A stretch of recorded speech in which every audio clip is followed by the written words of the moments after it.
Hello, welcome to texture math. आज के session में हम देखेंगे कि पाइथन में बिन मेथड क्या होता है और कैसे हम इसको यूज़ कर सकते हैं। ठीक है, तो बिन मेथड क्या होता है? ये एक शॉर्ट फॉर्म है बाइनरी की। तो जब भी आपको किसी नंबर को या किसी पैरामीटर को जो आप उसमें एज ए आर्ग्यूमेंट पास कर रहे हो, उसका बाइनरी रिप्रेजेंटेशन कन्वर्ट करना हो या बाइनरी रिप्रेजेंटेशन निकालना हो, तो उस केस में हम बिन मेथड का यूज़ करते हैं।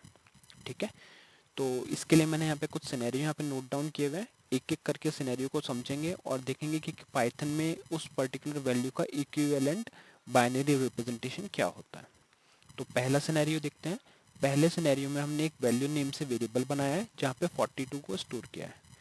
अब हम क्या कर रहे हैं? बिन का यूज़ कर रहे हैं। तो बिन का सिंटेक्स बहुत ही सिंपल है, आपको bin लिखना है और पेरेंथेसिस में आपको वैल्यू वेरिएबल पास करना है।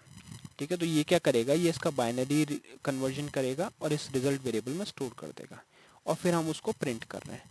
तो अभी इसको चेक करने के लिए हम टर्मिनल पे लिखेंगे पाइथन। पहले मैं इसको सेव कर देता हूँ प्रोग्राम को, कंट्रोल एस।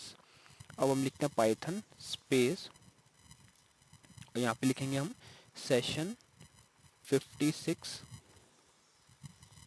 डॉट पाई। तो ये क्या हो गया? हमारा प्रोग्राम का नेम और एंटर हिट किया। तो जैसे ही आप एंटर हिट करोगे सारे आउटपुट इसने प्रिंट कर दिए। तो पहला आउटपुट में हमारे पास क्या है? 0p। तो ये 0p है ना, पाइथन में हम इससे ही इंडिकेट करते हैं कि ये हमारा बाइनरी वैल्यू रिप्रेजेंट करता है। ठीक है, फिर 101010।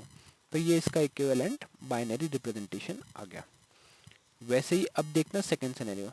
क्या हम नेगेटिव वैल्यू को भी कन्वर्ट कर सकते हैं बाइनरी रिप्रेजेंटेशन में? तो हाँ, हम कर सकते हैं। जस्ट उसके लिए आपको वैल्यू को नेगेटिव स्टोर करनी है और यहाँ पे हम उसको एज इट इज़ पास कर रहे हैं। तो इसका आउटपुट आ गया नेगेटिव साइन के साथ में। अब देखते हैं थर्ड सिनेरियो।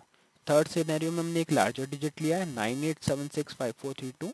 इसको जब हम पास कर रहे हैं as a argument in bin method, तो ये इसका इक्विवेलेंट हमारे पास जो बाइनरी डेटा आ रहा है वो कुछ इस तरह से आ रहा है।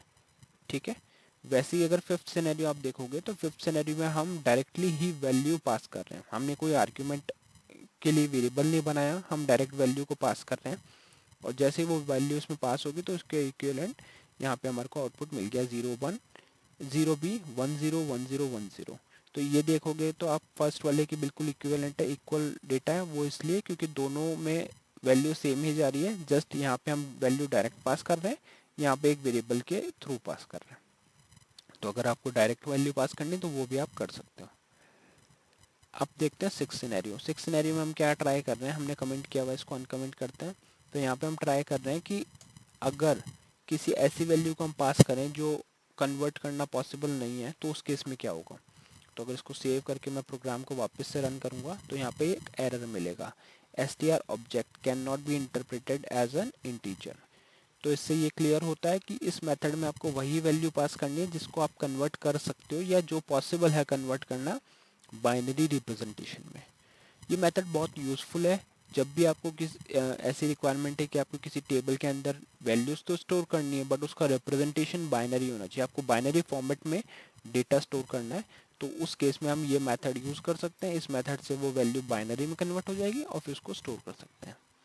ठीक है, तो इस सेशन के लिए इतना ही था। आई होप ये आपको क्लियर हुआ होगा। नेक्स्ट सेशन में बाकी टॉपिक डिस्कस करेंगे। So thank you for watching texture math.